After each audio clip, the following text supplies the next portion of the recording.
안녕하세요. 시니어 라이프 비즈니스를 연구하는 최학기입니다. 이번 시간에는 고령 친화 산업, 즉 노인을 수요자라는 제품 서비스와 관련된 이 실버 산업이라고 하는 고령 친화 산업에 대해서 살펴보도록 하겠습니다.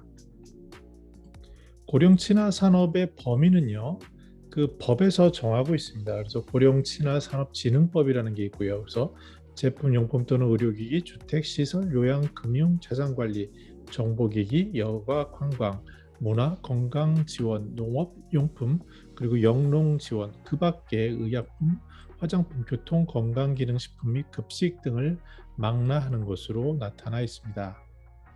즉 법령에서 정한다는 것은 그만큼 공공의 지원을 받는 것으로 국한될 수 있는 영역이 크고요.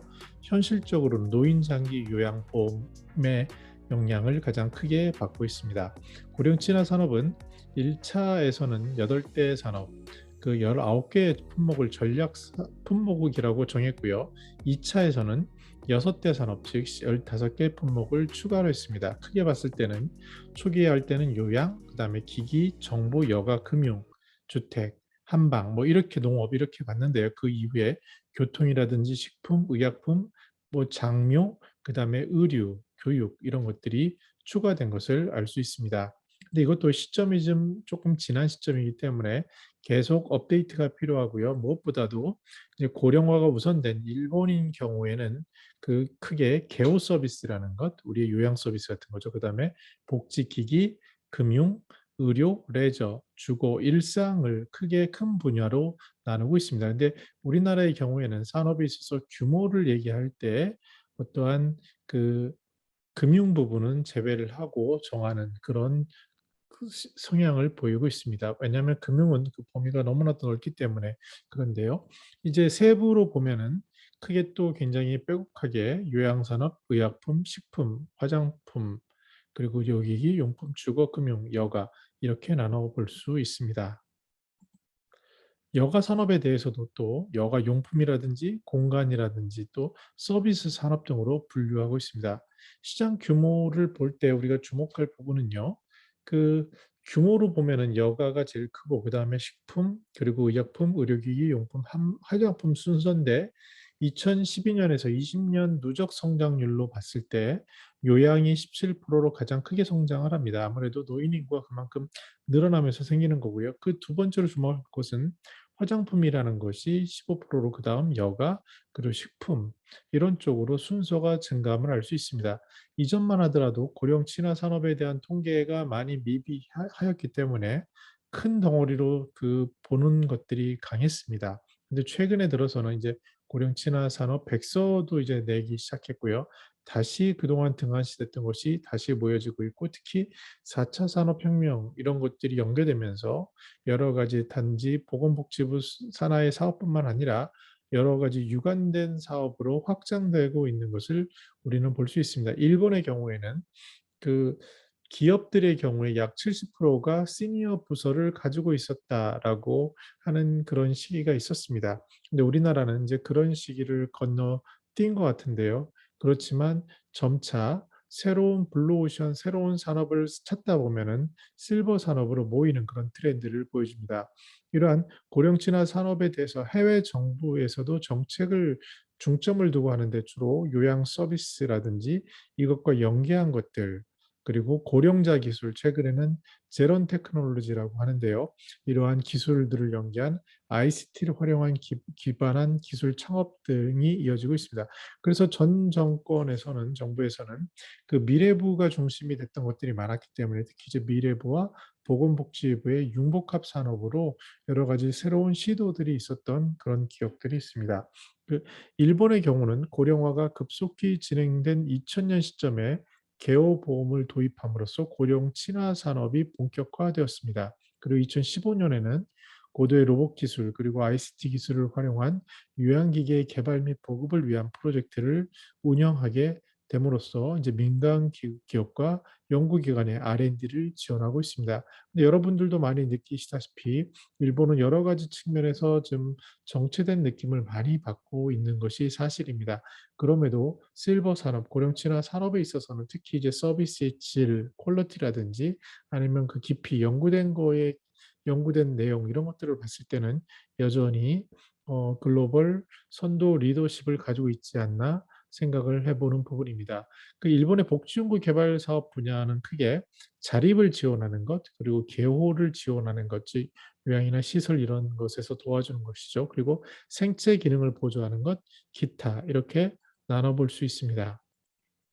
그림은 일본의 혼다 로봇형 보행 보조기입니다. 이렇게 로봇이 보행을 보조할 수 있는 것, 이런 쪽에서는 확실히 앞서가고 있다라고 말씀드릴 수 있습니다. 중국을 보면요, 2000년 초에 전국 고령 공작위원회에서 발표한 고령 사업 발전을 위한 제10차 5개년 계획에서 노년 사업이라는 산업이라는 용어를 사용하면서 고령 친화 산업이 시작되었습니다. 저도 초창기에 이제 중국에서 벤치마킹 할 때 저도 실버 산업 전문가 포럼의 사무총장을 하고 있었기 때문에 중국의 초청을 받아서 이제 그때 전국 고령 공작위원회에서 정해진 것을 다 하달하면서 초기 한 3년에서 5년 깊이 관여하면서 본 적이 있는데요. 그 중국은 아무래도 공산당 위주로 가기 때문에 당에서 정해지는 것들이 있습니다. 특히 이제 이들이 주목한 것은 노인 인구의 수가 급속히 늘어난다. 그러면 이 이 사람들의 주거 문제를 어떻게 해결할 것인가라는 아주 기초적인 것부터 시작을 합니다. 그래서 요양시설을 굉장히 늘리는 것에서 시작을 하고요. 또 이분들에 대해서 서비스를 어떻게 그런 시설을 할 것인지, 돌봄을 어떻게 할 것인지, 경로 우대 정책을 어떻게 할 것인지 이런 것에 집중돼 있습니다. 그래서 우리의 경우에는 그 단계를 넘어서서 이제 시설에 자원을 계속 투입하는 게 어렵고요. 특히 이제 시니어들의 욕구는 살던 곳, 집을 중심으로 사는 그런 니즈가 강함을 발견해서 그 지역 중심의 어떤 지역사회 커뮤니티 중심의 돌봄 체계를 만드는데 중국은 아무래도 이쪽으로 방향을 선회하고 있긴 하지만 여전히 큰 규모에서 대형적으로 그 인프라를 갖추는 일들을 전체 관점에서 쭉 내리고 있다라고 볼 수 있습니다. EU인 경우에는 건강 노화 관련 R&D 사업을 하고 있고요. 독일의 경우에는 노인의 독립적인 삶을 지원하는 기술 R&D 사업을 하고 있습니다. 저도 몇 번 그 EU나 독일 이런 분들이 그 우리나라를 방문해서 서로 교류하는 미팅을 몇 번 한 적이 있는데요. 그때 받은 느낌은 그 아무래도 유럽 쪽은 공공 서비스의 개념이 강해서 특히 복지를 담당하는 공무원들의 영향력이 상당히 큼을 느낄 수 있었고 이들이 지원하는 것들의 방향성에 있어서는 노년에도 독립적인 삶을 할 수 있는 그런 것이 아닌가라는 느낌을 받은 기억이 있습니다. 근데 우리가 한국보건사회연구원에서 2017년에 발표한 고령 친화 산업 수요 전망 및 인력 수요 추계 연구를 주목할 필요가 있는데요. 여기서는 가구 구조의 변화에 따라서 소비액의 변화가 있을 것이다라고 하면서 2014년 기준으로 2040년을 이렇게 비춰서 전망한 자료가 있습니다. 근데 눈에 띄는 것은 그러면 2014년에 작성됐으니까 좀 시간은 지났지만요. 그때 기준으로 2040년에 어떤 것이 가장 늘어날 거냐라는 것에 대해서 보건이 118% 정도 증가할 거고 그 주거 수도 광열 같은 게 110%인 부분을 주목할 필요가 있어 보입니다. 아무래도 시니어 삶에 있어서는 의료라든지 그다음에 주거 이것이 가장 핵심적인 것이다라는 것을 이해할 수 있고요. 최근 제가 이제 보는 것들도 이러한 부분들에 대한 니즈가 생각보다 어마어마하게 큼을 느낄 수 있습니다. 시니어들이 다 자기 당신 집 있는 거 아니야라고 생각할 수 있겠지만 아주 한 5% 내외의 분들은 정말 집이 아닌 그런 곳이 없는 시니어들도 있고요. 그다음에 또 상당수의 분들은 자가 소유가 아닌 분들이 있고요. 또 자가 소유라 하더라도 일부 대출을 낀 부분들도 있고요. 또 이분들 중에서 주택연금의 대상이 되는 부분도 있고 또 너무 소득이 높은 분들도 있고 이렇게 다양하게 주거 문제가 있는데 이 주거의 조건에 대한 니즈가 굉장히 커지고 있고 의료비에 대해서는 그 건보 체계를 중심으로 굉장히 촘촘하게 되어 있는 편이다라고 볼 수 있겠습니다. 그 의료비 지출에 대해서 산업연구원의 2019년 보고에 따르면 2020년 1인당 의료비는 459만 원이었는데 2030년에는 760만 원으로 약 165% 증가하는 것으로 나타나고 있습니다. 이것은 아무래도 고령화 속도가 빨라지니까 상대적으로 의료비 지출이 많은 노인 인구의 비중이 증가하는 것, 이런 것들이 맞물린 것으로 보이고요.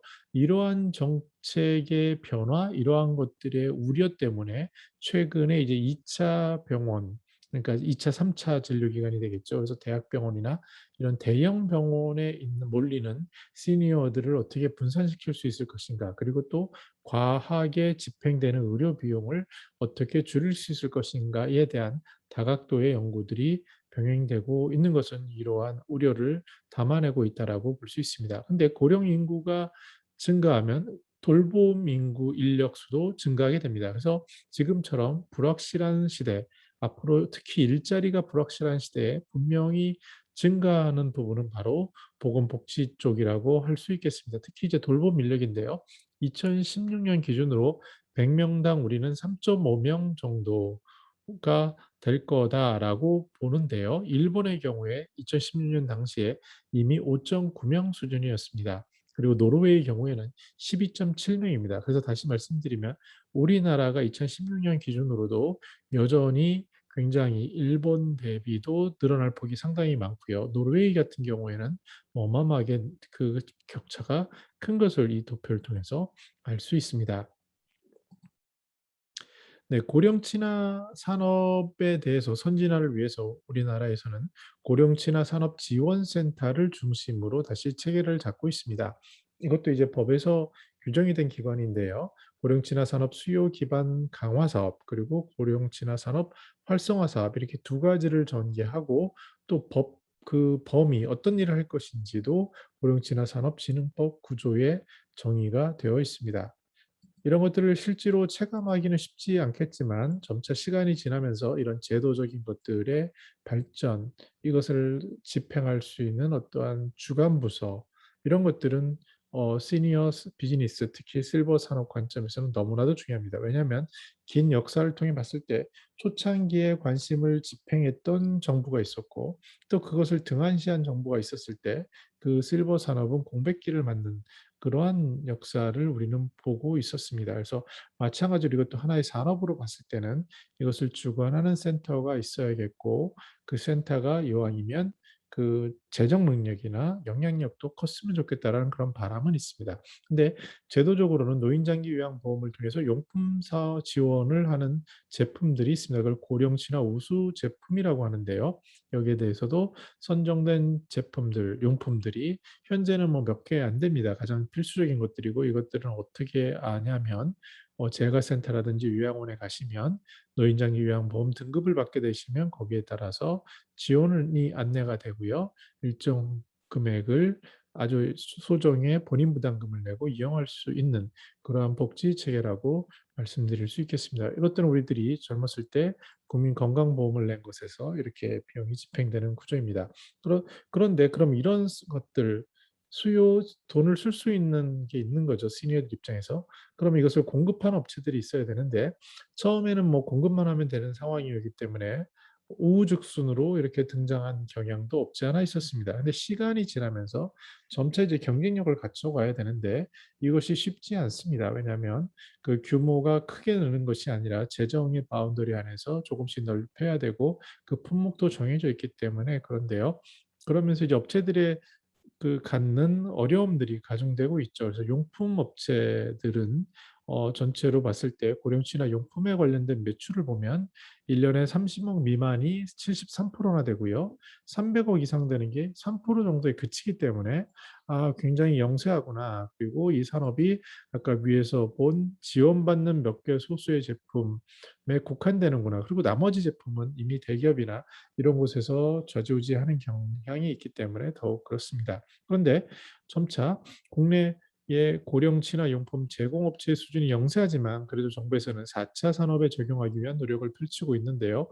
크게 적용할 핵심 기술을 보면 사물 인터넷, IoT라고 그러죠.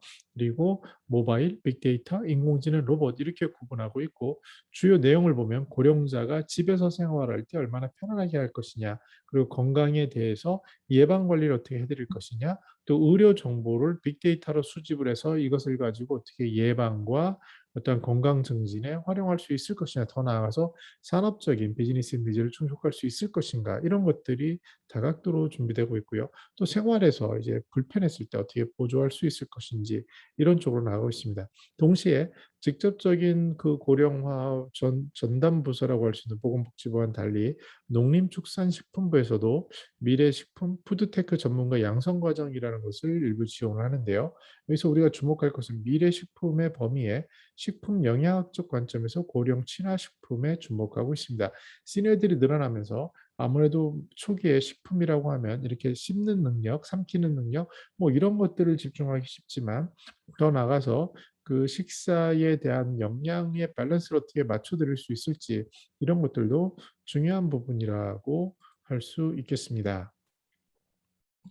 네, 그리고 고령자 친화 기업 사업이라는 게 있습니다. 이것은 뭐냐면 음, 아무래도 일자리가 중요한데요. 기업 입장에서 고령자를 얼마나 어느 퍼센트를 고용했느냐 가지고 인증을 하거나 또는 앞으로 창업을 하는데 고령자를 얼마를 채용할 계획이 있다 해서 지원하는 그런 일자리 연계형 고령자 친화 기업 사업 이런 것들도 우리가 고령층이나 산업으로 볼 수 있겠습니다.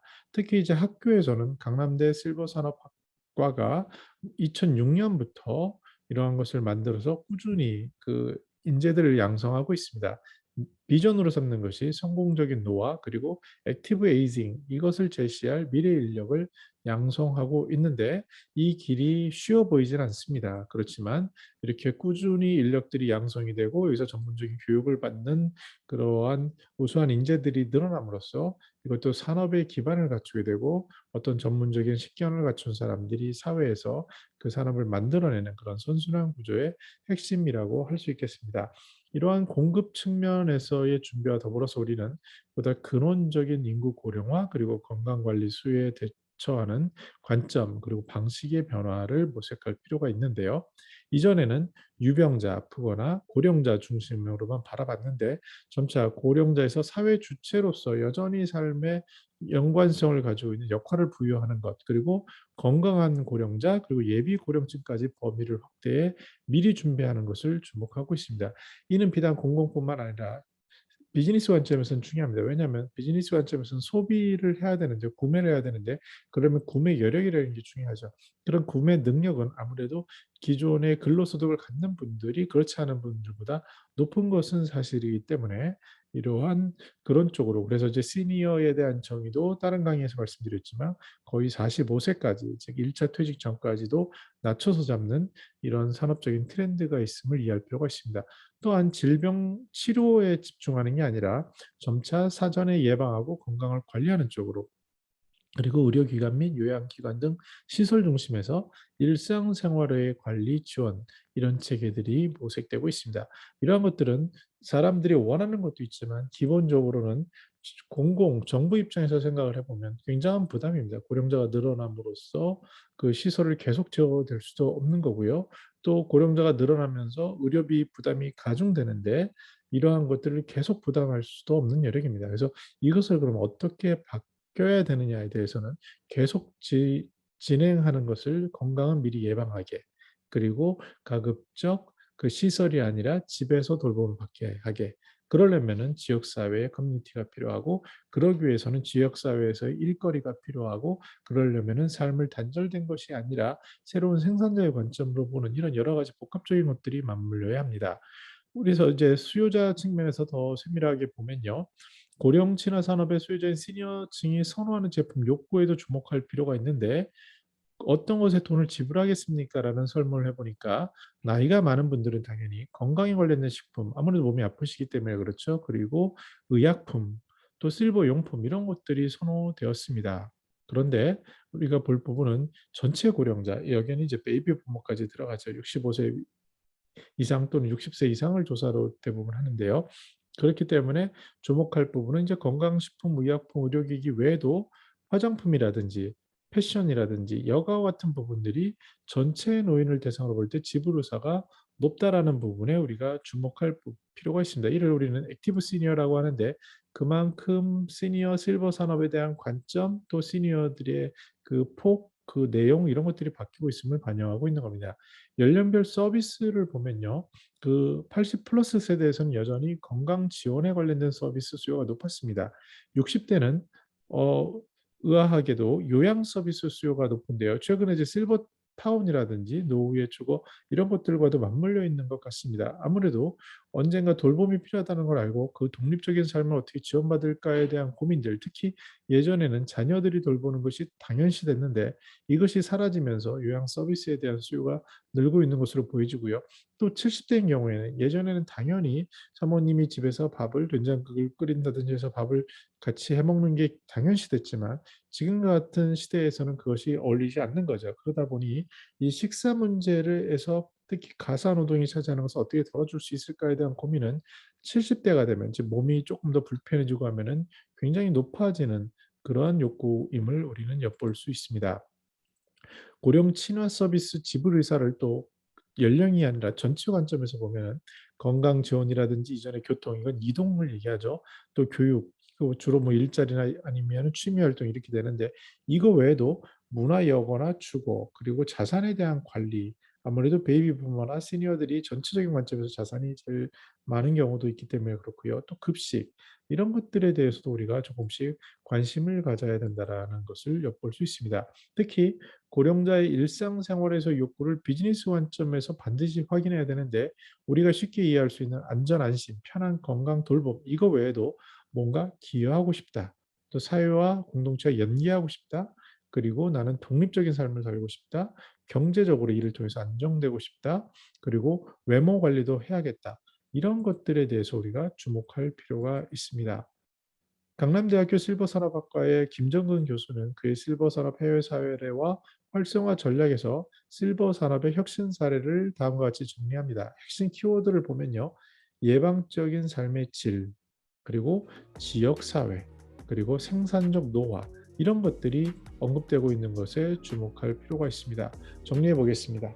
시니어의 삶은 예방을 통한 보다 건강한 삶, 그리고 지역사회와 어울림, 이를 통한 경제적 독립 유지 그리고 사랑하는 대상을 향한 남김 이런 것들을 통한 자아 실현을 목표로 한다라고 볼 수 있습니다. 이러한 시니어의 전인적인 삶의 제방 과정에서 자아 실현을 돕는 그런 솔루션이 바로 고령 친화 산업이라고 정의할 필요가 있고요. 이는 고령화와 함께 노화되는 삶을 지원하는 필수적인 요양, 용품 이런 곳에서 당연히 출발하지만 최근의 공공 정책에서 보이는 보다 근원적인 주거 안정이라든지 의료 보장 그리고 식사 지원으로 이어집니다. 여기서 멈추는 것이 아니라 구매력을 갖춘 시니어들을 대상으로 이웃과 사회와 어울리고 기여하고 또 일을 하고 무엇보다 소중한 유산을 사랑하는 대상에게 남기는 것으로까지 이어집니다. 아직까지는 공공 중심의 요양, 의료, 주거 이런 것에 집중된 아무래도 중요한 걸 우선으로 해야 되고 기본적인 걸 해야 되니까 그렇지만요. 점차 시니어 개개인의 맞춤형 니드에 부합한 솔루션들이 4차 산업혁명 기술 이것과 어울려서 시대의 변화 속에서 하나씩 진행될 것으로 전망됩니다. 네, 저는 더 나은 시니어 삶 공동체를 연구합니다. 감사합니다.